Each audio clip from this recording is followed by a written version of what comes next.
Hey, what's up everyone, Morey Croson here, and today we're going to be going over the mechanics necessary to improve your throwing power as well as distance. We're going to start the video right now.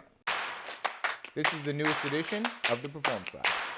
Reach your individual goals. You don't want to just talk about straight line speed. We also want to talk about your ability to be quick. We break down your video. Let's make you into the quarterback I know you can become. All right, so really the big thing that I just want to be able to, show here is that being able to throw the ball further is a possibility for you. No matter what your height is, your weight, all those types of things, at the end of the day, it ends up being mostly about what is the mechanics. And so, there's a lot of people that I see that are good-sized guys, and they're able to throw the ball well when it comes to throwing the ball between maybe 20 and 35 yards. They're able to put a good amount of velocity on it, and really struggle when it comes to throwing that deep ball. And then I also see guys that can, I think, just move a lot more effectively to be able to throw the ball further. And I work with these guys on a very, very regular basis. And sometimes I'm just like, man, if you guys really just watch some of the stuff that I do on YouTube, you could really get a lot more benefit in your throw. So I'm continuing to make these videos because I realize that not enough people are seeing this information, and therefore not enough people are actually getting a lot out of it. And so, I was able to build myself to be able to throw the ball further, and I just utilized some of these basic principles just watching the best people throw. So let's go into it, okay? We got Russel Wilson here on the left, okay? Not a very big guy, about 6 foot, but look at how he steps, right? And see the position that he steps, and then we have another athlete here, bigger athlete, more taller than 6 foot, right? But a very, very different process in how he's going through his initial load, right? So when he's in this position, we can see, the shoulders are not the same, right? The height of the football is not the same, right? The weight shift is not the same.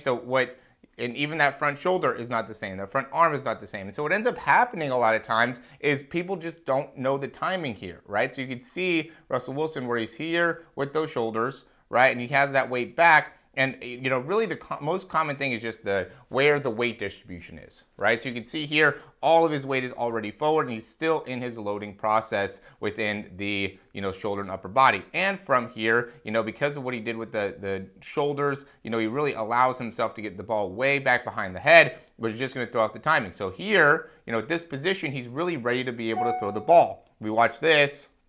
Right, so see where Russel Wilson is in terms of how he's turned, his body, and maybe we want to go, closer to this position, right, and where they are from a, throwing perspective, and now, that's where Russel Wilson's able to get a lot more behind the throw, right? You can see how all of his weight is shifting forward, and as his weight is shifting forward, that's when he ends up releasing, and I think being able to get your body in the right position as well as the wrist in the right position. I know this is a little bit blurry here on the left, so you can't see exactly where the wrist is at, but that really ends up being the name of the game, right? We have to be able to get on top of the football and be able to flick the wrist effectively in order to really maximize our overall throwing potential. Okay, and so I'm going to go and let's take a look at like a Michael Vick video here too as well. And we're going to change up what we got on the right as well. Okay, so, here's going to be another example. So this is going to be a 3-step drop, right? And you can see, not very good load, and see how immediately when he steps here, how all that weight is already forward, right? This is just not what we want to be able to do. We want to be able to sit into our hips, right? So see how his weight is so much further back, right? And then as he's landing, and Michael Vick had, a great ability to be able to generate a lot of force within his hips, very naturally there, and even within his front shoulder, and is very, very rotational in terms of his movement patterns. That's what made him fast as well. And so what's happening here is there's really no rotation, right? There's a push off, and then I guess a little bit of rotation here at the end, but by the time he's rotating with that lower body, he's already coming forward with the arm. So there's just no speed in the arm, right? Where we can see Michael Vick, he's stepping and he's rotating, and now he's going to be rotating with his hips, rotating with his upper body, and that creates just so much speed in where he's coming from, this back position, as far back in external rotation that he's in,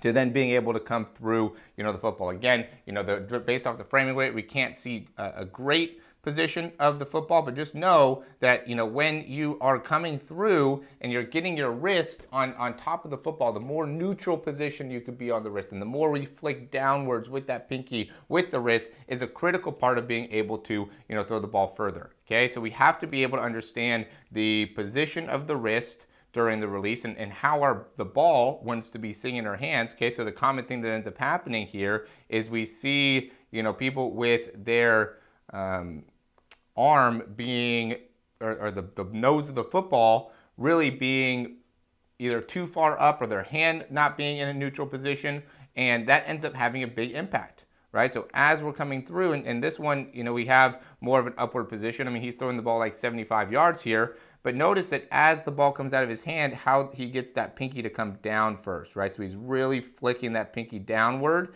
Okay, it's this action, right? And I've talked about this all the time because I see so many guys that are here, and then they end up almost like pushing the ball forward, right? So see how that ends up being more of a push? If you just like push your index finger like this, right? Like that is just a push, right? We need it to be here first, and then there, like almost like your Florida State in that like Seminole thing, right? We want to be able to get our pinky to be coming downward on the football as we're releasing the throw. And again, watch where he's loading.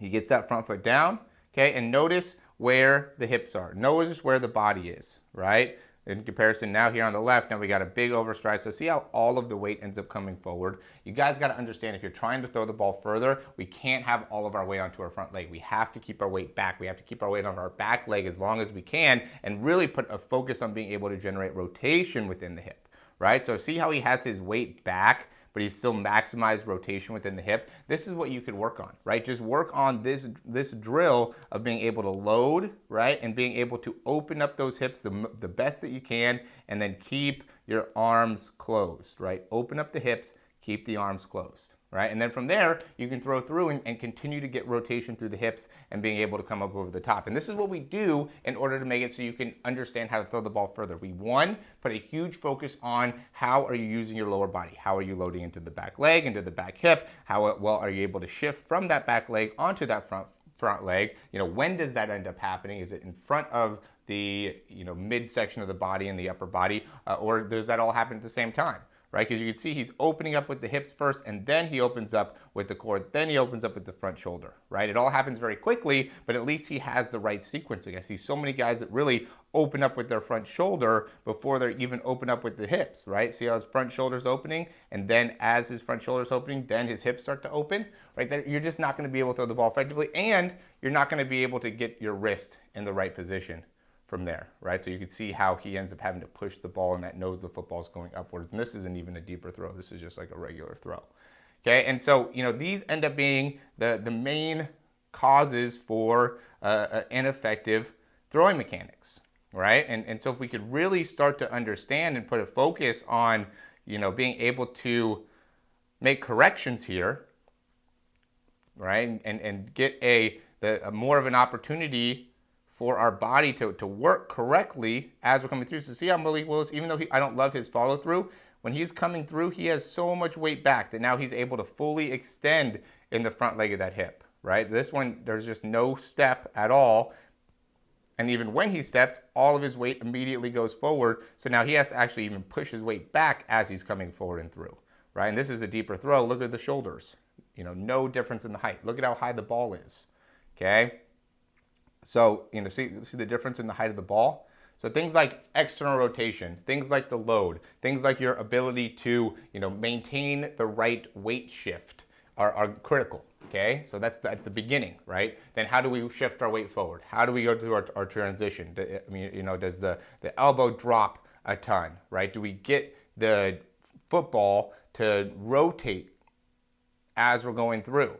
Right? And then from there, once we can get that rotation, are we able to, get our wrist on top and really, follow through with that wrist flick and follow through with the arm, get full extension through the arm and continue our weight shifting forward and really even rotating around. What he at least does is he rotates all the way around within that throw, which is really, the name of the game here, right? We got to be able to effectively understand the load, right? We got to keep the ball low. We got to adjust the shoulders. We got to utilize our hips. We got to be able to sit back in the hip, and we also got to generate rotation when we're first loading. Then we got to be able to shift our weight from our back leg onto our front heel, and when we're doing that, open up within the midsection first, then the upper body, and use, some action or some strength within that upper body to really pull ourselves back, and then maintain a fast wrist position, a downward wrist position as we're getting the ball out of our hands, and then full extension through the elbow, massive internal rotation of the shoulder as we're coming all the way through the throw. And now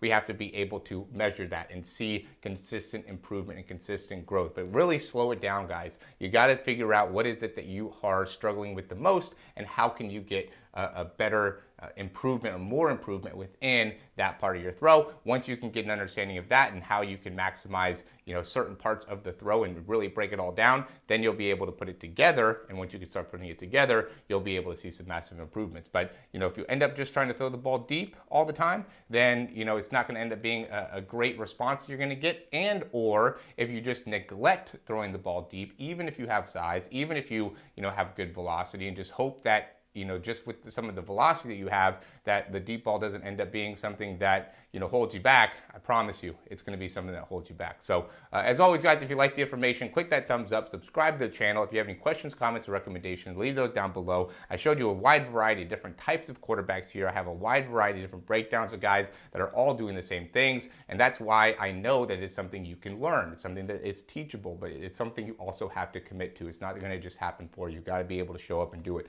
every single day and every single week. So as always, guys, thanks for watching here. Again, click that thumbs up, subscribe, check out that Throw 60 program down below. Right? I think that that's really the most valuable thing that I offer out of anything is that Throw 60 program. Right? If you can understand how to improve your throw, you're going to make a huge improvement as a quarterback. So sign up for that. Get ready for a 3-month period of time where you could really maximize your mechanics to not only really help you throw the ball further, but also increase your accuracy and just have a better understanding of how to stay healthy and how to make sure that you're going to be able to be sustainable for a long period of time as a quarterback. You don't want overuse injuries, and a lot of times that happens once you start having to throw the ball a lot of times or to put a lot of velocity on that throw. So again, thanks for watching. Click that thumbs up, subscribe, check out that link down below, and looking forward to working with you. Talk to you soon.